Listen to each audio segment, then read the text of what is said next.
Andre raised an eyebrow at the shoddy-looking haunted house. "This is the one you want to visit?" he asked Miguel, as the two stood on the sidewalk. This time of the year, the city had a haunted house on every corner, it seemed, and Andre wasn't sure why Miguel wanted to visit this one in particular. "What's wrong with it?" Miguel asked, looking out on the small crowd out front. "I read about it online. They say it's supposed to be wild." Andre rolled his eyes. Miguel put too much stock in Reddit and Instagram sometimes. "It looks like an elementary school open house showing. Are they taking money? This thing can't be worth $5. The crowd outside was small, but they were indeed taking donations. As a woman walked out, putting more money in the box as she stumbled away, Andre had to wonder if it might not be too scary. The woman had a look about her that he had seen on the faces of refugees and disaster victims. But there was something else there too. She looked like she'd been through hell, but she seemed utterly at peace as well. What kind of spook house was this? "Everyone online says what's inside is way better," Miguel said, taking his arm. "Come on, Andy. I don't want to go by myself." Andre rolled his eyes, leaning against his boyfriend as he reached into his jacket with his free hand and took out the flask he kept there. He turned his head and took a sip so no one would notice. Not like anyone but Miguel would anyway. Miguel was bad enough, but Andre didn't want strangers thinking he was a lush. He just needed a little something to get him through what was likely to be a close-quarters situation. "Again?" Miguel asked, pitching his voice low as the whiskey slid down his throat. "Dutch courage, Em. Just a little Dutch courage," Andre said, only slurring a little. It was what it said on the flask, after all. It was a phrase that Andre had heard his whole life, and had been his father's favorite phrase. His dad had been a drinker, but never a drunk. He'd been a gambler, but never an addict. Andre Sr., though no one called Andy Jr. if they knew it was good for them, had been a man who liked to work hard and play harder. Andre could remember going to the bar with his dad, watching him play cards or darts or whatever the night's game was with the other fellows from the mill. Andre Sr. didn't win every time, but he came home with money more than he came home without. The flask Andre kept now was from his dad, his lucky charm, and before he took a drink, he would always say he needed a shot of Dutch courage to give him luck. Andre didn't have his dad's knack for pub games, but the flask had still brought him plenty of luck. He'd had it when he met Miguel. He'd had it when he landed the job at Brewster Financial as their CS lead. He'd had it when he'd come away from an accident that had killed his old man without a scratch, but only then because his old man had offered it to him a second before the semi cut across the double line and hit the passenger side hard enough to cut the car in half. Miguel didn't push the matter, but Andre knew it was something he worried about. "Evening, boys," the barker said, and Andre held out their entry fee. "I hope you're ready for a truly terrifying experience." "Wouldn't miss it," Miguel said. "Instagram says this is the best haunted house in the city." "I can't speak to the experience," the barker said, smiling, "but it's sure to be a life-changing experience." "Can't wait," Andre said, taking another sip from the flask. When had he brought it out again? He thought briefly. He didn't remember taking it out, but it was in his hand regardless. Miguel had noticed too, though he had the good grace not to say anything. Miguel was a good person. He would never shame Andre for his burgeoning alcoholism, but Andre almost wished that he would. The alternative was that he worried, and that worry felt like insects on his skin sometimes. The alcohol wasn't for him, however, and he wished that he could explain that to Miguel. It had always been like that, even before he had the flask. Ever since he was young, Andre had snuck little nips of alcohol when he thought that no one was looking. It wasn't because he needed it. It was Dutch courage. Whenever he was nervous or anxious or just unsure of what to do, Andre would take a little of the fiery liquid, and it would help him get through the potentially hairy situation. Over the years, He'd become dependent on the taste of liquor to help keep his anxiety in check. And had he been more introspective, he might have realized that he was more dependent on the alcohol than any actual alcoholic.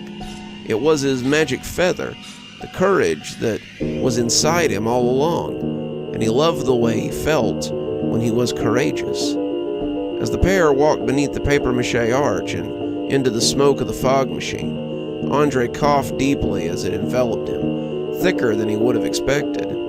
It smelled weird, like gasoline and smoky tires, and when Miguel let go of his arm, Andre tried to call out to him. Was this a scare tactic? Were they being separated?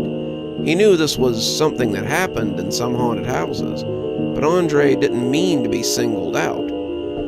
He coughed again. Miguel! Miguel? Andre wasn't in the little tunnel created by the alley and the papier-mâché decorations that someone had hastily thrown together, though. Andre was on the street, a street that he knew all too well. Laverne and Santos, 3 a.m., November 13th, 2012. He hadn't been here in the flesh for 10 years, but it was a place he had gone to in his dreams many times.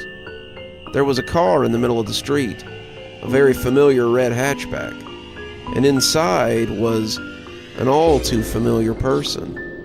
Andre had last seen his father as they took what was left of him from the car, and in his dreams, he was always a mangled corpse. Now, however, he was smiling and pounding on the car door, calling for Andre to help him. Andre, get me out of here! The truck! Andre looked up the street, and sure enough, a monstrous semi had just rounded the corner. It was bigger than it had been in reality, its cab red and looking devilish in the slanted streetlights. The cab was festooned with spikes, the exhaust pipes curved like a demon's horns, and behind the wheel sat a creature with a skinless face. It was silently laughing, the truck careening closer and closer to the hatchback as Andre stood on the sidewalk, frozen in fear. He wanted to move, wanted to save his dad, but he was powerless to move an inch. Dutch courage. He needed a shot of Dutch courage to get his legs moving. He reached into his coat, but even as he pulled the flask out, he knew it was empty. That didn't stop him from spinning the cap and pressing it to his lips, trying to shake out the last drops from the guts of the thing. When it proved fruitless, he started to drop it, but a quick look showed him that the flask didn't have the usual maxim written on it. It was the same color, the same size, but this time it read "Socialize" on the outside. He dropped it to the pavement, reaching for another as his dad screamed for help. The semi got closer when he was looking at it, barreling forward like a bat out of hell, but when he looked away to check another pocket for his flask, it almost seemed to return to its previous position. Andre searched for another flask, finding one in the front pocket. As he pulled it out, he felt the telltale slosh of alcohol. He unscrewed it and put it to his lips, waiting for the liquid fire that would give him strength. But it was empty too. He glanced at it before he threw it to the ground, and the outside of this one said "work." Ah, yes. How many times had he needed that little extra push to make it through a presentation? How many sips had he taken while out with a client at lunch? It had started as just a little bit to get him through something hard, but these days it seemed like Andre needed it just to make it through the day. He shook off the thought, needing to help his dad, but as he searched for another, he heard a new voice calling from the car, a voice that made his blood run cold. Andy, help me!" His mother's fists were so small, so delicate, and yet they rattled the glass as she banged against them in fear. Andre searched, his anxiety fresh as the loss mounted. Andre and his mother hadn't been as close as he and his father, but in the wake of his dad's death, they had clung to each other for strength. When he'd come out to her a few years ago, afraid of how it would change their relationship, he had cried when she accepted him. As they hugged each other, Andre was glad for the first time that his father had died before he had fully come to terms with his own sexuality. His father loved him, but he had always suspected that Andre's orientation would have driven a wedge between them. His mother, however, had embraced him with open arms, and she had loved Miguel when he brought him home to meet her. As she screamed for help, Andre found another flask, and this one said love on it. He opened it, but it bore no fruit either. "Andy? Andy, I need you. Please help me." He looked up when he heard Miguel's voice join the chorus, the spit in his mouth turning to sand. "Mickey," Andre breathed, his mind racing as he tried to make sense of all of this. The car was getting quite full now, the three of them bumping against each other as they tried to get his attention, and Andre wondered how much longer he would have to look. He was ashamed to say that courage had been especially necessary in his love life. He had never had any luck with women, and he saw now that his lack of game might have been his own subconscious trying to wake him up. Even after that clarity, he still found it difficult to break the ice. When he had a belly full of Dutch courage, though, he was charming and witty, the life of the party, and he felt that if it weren't for his ace in the hole, he would never have gotten with Miguel. Now, without the liquid luck to move him, he would lose him forever if he wasn't careful. The flasks began to fall from him like magic tricks from a wizard's sleeve. Action, personality, courage, wit, they all joined the collection, and before he knew it, Andre had a lot of company on the sidewalk, and still he was frozen in fear without his secret weapon. His legs shook as he watched the semi slowly careening towards them, and he gritted his teeth as he tried to take a step. His legs were heavy, but he found they would move if he made them. He took one, then another, but that seemed to speed the semi up a little. Suddenly, he was afraid that he wouldn't make it, and every time he looked away, it was a little closer when it returned to its place. "Why can't I move?"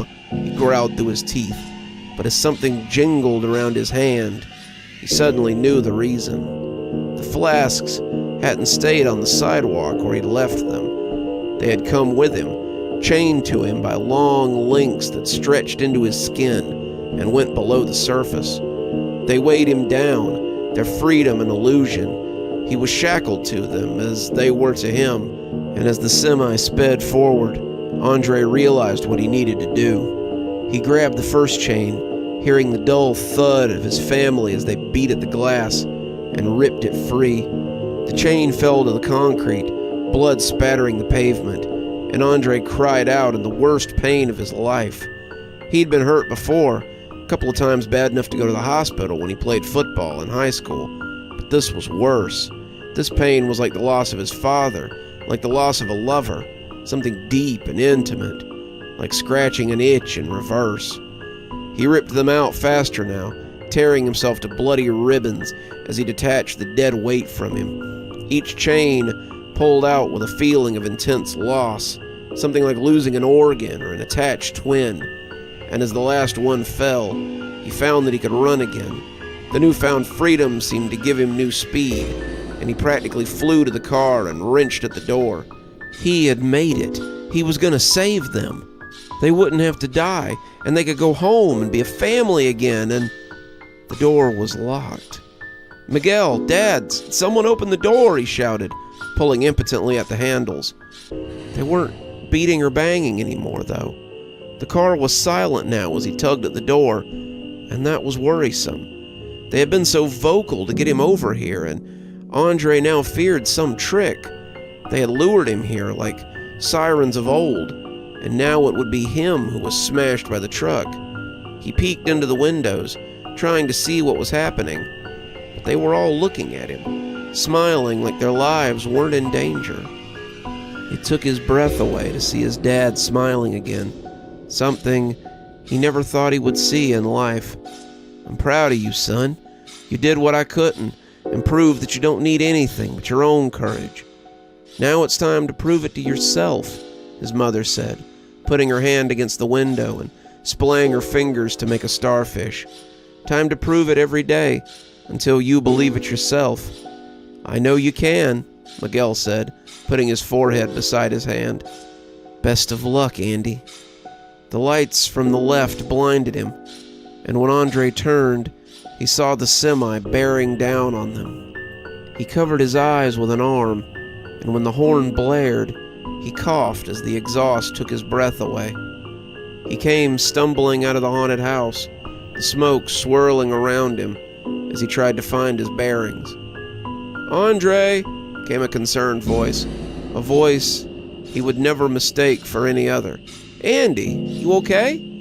Miguel was beside him in an instant, and as Andre pulled him close, he kissed his hair as if he had to be sure he was real. "Is it really you, Mickey?" he said, using the pet name he never seemed quite comfortable with outside their apartment. Miguel laughed, not seeming to understand. "Yeah, Andy, it's me. Where'd you go?" "Jesus, Andre, calm down. It's only been a few minutes. Don't tell me you missed me that much." Andre covered his mouth with his, surprising him, before pulling back and laughing. "Guess I was just worried," he said, pulling Miguel close as the two left the mouth of the alley. As they went by, Andre reached into his pocket and dropped another 10 into the box. "So generous," Miguel teased. "I suppose you had a good time then?" Andre nodded, pulling him close as the two headed towards whatever came next. "It was certainly an experience I'll never forget," he said with a smile. The barker grinned as he looked into the box, seeing the 10 spot wrapped around a battered old flask that Andy had left behind as well. "Another satisfied customer," he half whispered, grinning. "You're still here. I thought you might be. Thanks for joining me for tonight's story. If your insatiable appetite for horror knows no bounds, might I suggest one of our playlists, or one of our previous stories in the archive? There should be one appearing at the end of the story any minute now. And of course, if you're not subscribed, why not go ahead and hit that subscribe button? Maybe hit that notification bell so you don't miss any of the spooky things that we do here. If you prefer your horror a little more analog, you can always pick up one of my books. There's a link below to my latest, and it'll take you to all the great things that I've posted on Amazon. For my book lovers in the audience, I always suggest coming on down to Patreon so you can become part of my ghostly reader tier and get a book anytime I write one, which is usually about twice a year. Speaking of my patrons, let's go ahead and thank them, shall we? Thanks to Unicorn Hollow for being our spooky ghost contributor. Thanks to Janet and Lady Vengeance for being our spooky skeleton tier contributors. Thanks to Hi Stacy, Winter, Xaronan, Emily Coltsfoot, Stephanie Carrington, Marianne Schuler, Tyler Parker, and Jennifer Damron for being our ghostly reader tier contributors. Thanks, everyone. We just couldn't do the show without you. If you think you might like to support the show in a more monetary fashion, come on down to Patreon. I have many tiers. I'm sure you'll find one that suits you best. I always recommend the Ghostly Reader tier, since you get a signed book anytime I write one on your doorstep. But I have many tiers, and again, I'm sure you'll find one to suit you. And as always, thanks for stopping by. Dr. Plague, signing off. Have a wonderful evening.